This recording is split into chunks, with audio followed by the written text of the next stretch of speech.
She's being held at the Ocean County Jail pending a detention hearing. At the South Jersey Bureau, Mike Darwin, KYW News Radio, 103.9 FM. And at 4:32, a look at traffic and weather on the 2s. It's Stevie and the PJ Fitzpatrick from the Brooklyn Traffic Center. Well, traffic is pretty backed up out there on the Schuylkill Expressway because of this crash. Has been with us for quite a while now. The worst part of the delay starts right after the boulevard, and you're stop and go all the way out to University. This is apparently like 45 minutes possibly sitting in this. Absolutely just a mess. Now, southbound on 95, heavy traffic out there. There was an accident near Cotman, and mainly on the right, northbound 95, there was a broken down tractor trailer that was out there past Allegheny that was in the middle. So it's giving us a lot of extra heavy traffic, a lot of volume both ways on the Vine Street Expressway, too. No problems to report with the Blue Route 476. It's just slow in spots. Eastbound Pennsylvania Turnpike, another broken down vehicle. This is jamming you up for several miles before you get to Mid-County. It kind of feels like a little bit normal, but much worse than normal, like worse than the time of day. Now, we've got a big problem where Street Road and Busselton, you want to stay away from this completely. There's an accident, and there's also the traffic lights not working. We really appreciate the phone calls to the Regency Furniture traffic tip line at 215-724-1060. Regency Furniture, all the styles you love for less. Now, something else that's been keeping the phone lines pretty busy in here is the closure of Kelly Drive inbound at the Art Museum. They've got this closed down because they're building a stage. And that's going to be closed down from what we're hearing until Monday at 3 o'clock. So you're jammed up on the Parkway as well. People who are trying to get out that way, and people are trying to come in from Spring Garden. Eastbound Walt Whitman, most of the way across looks good. It's just the downside heading into New Jersey where you're seeing that heavy traffic. There was a broken down vehicle that was southbound on 42 down near 55 at 295 southbound. Some slow traffic from the White Horse Pike down to 42. Just so much going on here. Mass transit, not too bad at this point. Your next update is on the way in less than 10 minutes. I'm Stevie Reese. Stevie, thank you. Is outbound Kelly Drive closed or just the inbound? Just the inbound. I just want to make sure. It's just really slow. I'll bet. I will bet. Thank you so much. Just for those of you who use that. Now, 5-day forecast sponsored by Pierce Phelps, your local carrier heating and air conditioning contractor. And joining us live now, active weather meteorologist Jason Caterina. Well, if we hit 82 today, we tied the record for the highest temperature for the day. As we head through to the rest of the evening, temperatures are in the 80s now, falling through the 70s for trick-or-treat time. If you're doing trick-or-treating tonight, then some clouds, breezy, the shower in spots toward dawn. So very, very late tonight. The low will go down to 63, though. Breezy warm for us on our Friday. We're going to approach the record. That's 84, but not going to quite make it there. A little morning shower in the area, then mix some clouds and sun in the afternoon. Gusty west-southwest winds 10 to 20 miles an hour. The high of 80 for us tomorrow.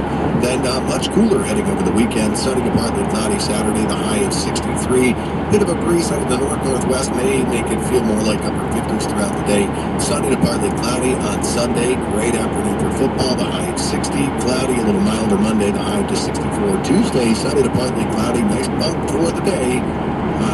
A couple of days of warm weather next week. The high of 75 for us on Tuesday. Well, thank you so much. Right now it is 81, and we'll get down to 63 tonight. A Philadelphia man charged with homicide by vehicle while DUI, accused of being on PCP when he caused a fatal crash in Cheltenham. WWP Suburban Bureau Chief Jim Elworth. The Montgomery County DA's office says 47-year-old Cedric Gillette of East Germantown was high on PCP and speeding around 10 p.m. on September 18th when he crashed into a car driven by 28-year-old Troy Rivera.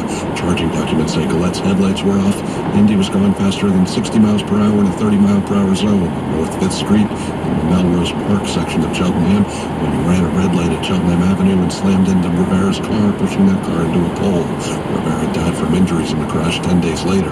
The affidavit of probable cause says there were no skid marks or any other sign Gillette tried to stop or swerve before he hit Rivera's car. It also says Gillette's registration was expired and he did not have insurance. Gillette's held on $50,000 cash bail with a preliminary hearing scheduled for November 4th. At the Suburban Bureau, Jim Melward, KYW News Radio 103.9 FM. The Philadelphia City Council passed some preliminary procedural legislation today related to the proposed Center City Arena, but even that generated passionate testimony from opponents and 5 no votes from council members. Here's KYW City Hall Bureau Chief Pat Lowe. There were 2 resolutions, basically name changes, in the event. Council later passes the arena bills, but opponents lined up to try to defeat them as if they carried real weight. People are attempting to sell off our city to the lowest possible bidders.